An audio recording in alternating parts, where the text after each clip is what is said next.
पूजा घर में इन दो मूर्तियों को भूलकर भी एक दूसरे के आसपास मत रखना, वरना होगा घोर अनर्थ। दोस्तों, घर के मंदिर में किसी को भी ये दो मूर्तियां एक साथ भूलकर भी नहीं रखनी चाहिए, वरना लगता है भयंकर वास्तु दोष और इससे भगवान आपसे नाराज हो जाते हैं, जिसकी वजह से आपको कंगाली का सामना भी करना पड़ सकता है। अगर आप भी जाने अनजाने में इन दो मूर्तियों को अपने पूजा घर में स्थापित करते हैं तो आपको देवी देवताओं के क्रोध का सामना भी करना पड़ सकता है।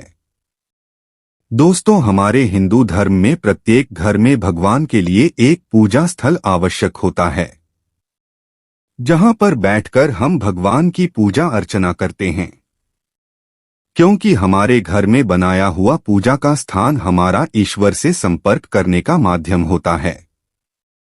वास्तुशास्त्र के अनुसार हर व्यक्ति को अपने घर में किसी साफ सुथरी जगह में पूजा स्थल अवश्य बनवाना चाहिए। अगर यह पूजा स्थल आपके घर के ईशान कोण में बने तो यह और भी शुभ माना जाता है। अगर किसी घर में पूजा घर नहीं होता तो उस घर में सकारात्मक ऊर्जा का संचार हो पाना भी बहुत ही मुश्किल होता है, क्योंकि यह हमारे घर का एक ऐसा हिस्सा होता है जो हमारे घर में सकारात्मक ऊर्जा का संचार बढ़ता है। पूजा घर में स्थापित की हुई देवी देवता की मूर्तियां भगवान से चिंतन करने का सबसे सरल उपाय होता है। इन्हीं मूर्तियों को हम भगवान का स्वरूप मानकर उनकी पूजा अर्चना करते हैं, उनके सामने अपनी हर मनोकामना बताते हैं। लेकिन दोस्तों, कई बार आपने यह देखा होगा कि लोग यह कहते रहते हैं कि मैं तो दिन रात भगवान की पूजा अर्चना करता हूं, लेकिन फिर भी मुझे उसका फल प्राप्त नहीं हो रहा है। भगवान की खूब पूजा अर्चना करने के बाद भी उन्हें उसका फल नहीं मिलता। अगर आपको भी खूब पूजा पाठ करने के बाद भी सुख शांति नहीं मिल रही है और घर में हमेशा क्लेश का माहौल बना रहता है, किसी भी छोटी सी छोटी बात पर भी घर में वाद विवाद हो जाता है, तो इसके पीछे का एक कारण यह भी हो सकता है कि आपके घर में वास्तु दोष हो। दोस्तों, वास्तुशास्त्र के अनुसार यह कहा जाता है कि घर में उत्पन्न होने वाले सभी अशुभ संकेत और नकारात्मक वातावरण का कारण मंदिर में रखी हुई भगवान की मूर्तियां भी हो सकती हैं। दोस्तों, आजकल सभी लोग बाजार में बिकने वाली मूर्तियों को देखते हैं और जो भी मूर्ति उन्हें देखने में सुंदर लगती है वह उसी को लेकर अपने घर आ जाते हैं और उसे अपने पूजा घर में स्थापित कर देते हैं। कई बार हम कुछ ऐसी मूर्तियां को लाकर एक साथ अपने मंदिर में स्थापित कर देते हैं जिनका एक साथ मंदिर में होना बिल्कुल भी शुभ नहीं होता। वास्तुशास्त्र में कुछ ऐसे नियम बताए गए हैं जिनका अगर आप पालन करते हैं तो कभी भी आपके घर में कोई भी अशुभ घटना घटित नहीं होगी और आपके घर में सदैव सुख समृद्धि और शांति बनी रहेगी।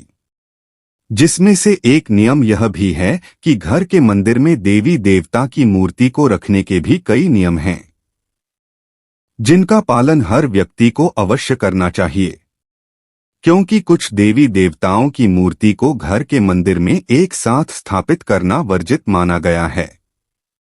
इसी के साथ हम यह भी जानेंगे कि किन देवी देवताओं की मूर्ति को घर के मंदिर में एक साथ स्थापित करने से आपके घर की बरकत में बढ़ोतरी होगी और देवी देवता भी आपसे प्रसन्न होंगे।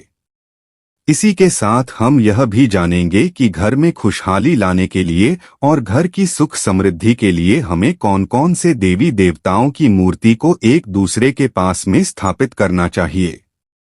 तो आइए जानते हैं कौन सी है वह मूर्तियां जिनको हमें कभी भी एक साथ नहीं रखना चाहिए और कौन सी है वह मूर्ति जिन्हें हमें अपने मंदिर में अवश्य स्थापित करना चाहिए।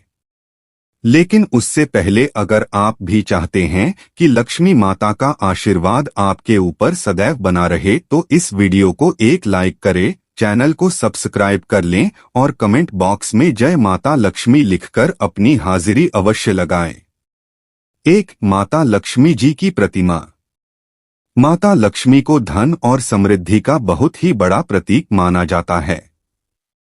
अगर आप यह चाहते हैं कि आपके घर में धन और सुख समृद्धि हो, तो आपको अपने घर के पूजा घर में माता लक्ष्मी की एक मूर्ति या फिर तस्वीर अवश्य ही लगानी है। लेकिन ध्यान रहे ये तस्वीर अकेली ना हो, इससे आपके घर में वास्तुदोष भी लग सकता है। इसलिए आपको इस बात का ध्यान रखना है कि जब भी आप अपने घर में माता लक्ष्मी की मूर्ति या तस्वीर रखें तो उसके साथ भगवान नारायण की तस्वीर अवश्य ही लगाएं, क्योंकि संसार का पालन करने वाले भगवान नारायण माता लक्ष्मी के स्वामी यानी कि पति है, और माता लक्ष्मी भगवान नारायण के बिना किसी भी घर में वास नहीं करती। इसलिए अगर आप यह चाहते हैं कि माता लक्ष्मी सदैव आपसे प्रसन्न रहे, तो उसके लिए आपको सदैव माता लक्ष्मी से पहले भगवान नारायण की पूजा करनी चाहिए। ऐसा करने से आपके घर में सदैव संपन्नता और वैभव बना रहेगा। 2. संकट मोचन हनुमान जी की प्रतिमा। वास्तुशास्त्र की माने तो घर के मंदिर में हनुमान जी की एक मूर्ति या फिर तस्वीर अवश्य ही होनी चाहिए। इससे घर के सभी वास्तु दोष, घर की लड़ाई झगड़ा और सभी क्लेश खत्म हो जाते हैं। इसके अलावा अगर घर पर कोई अचानक से संकट आने वाला होता है, तो वह भी संकट मोचन महाबली हनुमान जी की कृपा से घर पर आने से पहले ही टल जाता है। लेकिन दोस्तों, इस बात का अवश्य ध्यान रखें कि हनुमान जी की आपको हमेशा बैठी हुई मूर्ति या तस्वीर पूजा स्थल में लगानी है। इससे आपके घर में सदैव सुख शांति और खुशहाली बनी रहेगी। इसके अलावा दोस्तों, आपको एक बात का विशेष रूप से ध्यान रखना है कि आपको कभी भी अपने पूर्वजों की या फिर अपने मृत माता पिता की, अपने गुरु की तस्वीर को कभी भी घर के पूजा घर में नहीं लगानी है। ऐसा करने से हमें घोर पाप लगता है। आप अपने माता पिता व गुरु की तस्वीर को अपने कमरे में या घर के किसी और हिस्से में लगा सकते हैं, लेकिन घर के पूजा स्थल में बिल्कुल भी नहीं। 3. भगवान कृष्ण के सभी भक्तों को ये बता दे कि अगर वह भगवान कृष्ण की मूर्ति अपने घर के मंदिर में रखते हैं, तो इसके साथ उन्हें राधा रानी की मूर्ति भी रखनी चाहिए। अगर आप भगवान श्री कृष्ण की लड्डू गोपाल के रूप में पूजा करते हैं, तो राधा रानी की मूर्ति रखो या ना रखो, आपकी मर्जी है। लेकिन अगर आप भगवान कृष्ण की बड़े रूप में पूजा करते हैं, तो उनके साथ राधा रानी की तस्वीर या मूर्ति का होना बहुत ही आवश्यक है, क्योंकि ऐसा कहा जाता है, जहां पर राधा रानी होती है, वहां पर भगवान श्री कृष्ण खुद ही चले आते हैं। अगर हो सके तो आपको भगवान कृष्ण और राधा रानी की जुड़ी हुई मूर्ति ही खरीद कर लानी है और अपने पूजा घर में इसे स्थापित करना है। जिस घर में मूर्तियां एक साथ स्थापित होती हैं, उस घर में पति पत्नी के बीच हमेशा प्रेम बना रहता है और घर का सारा क्लेश खत्म हो जाता है।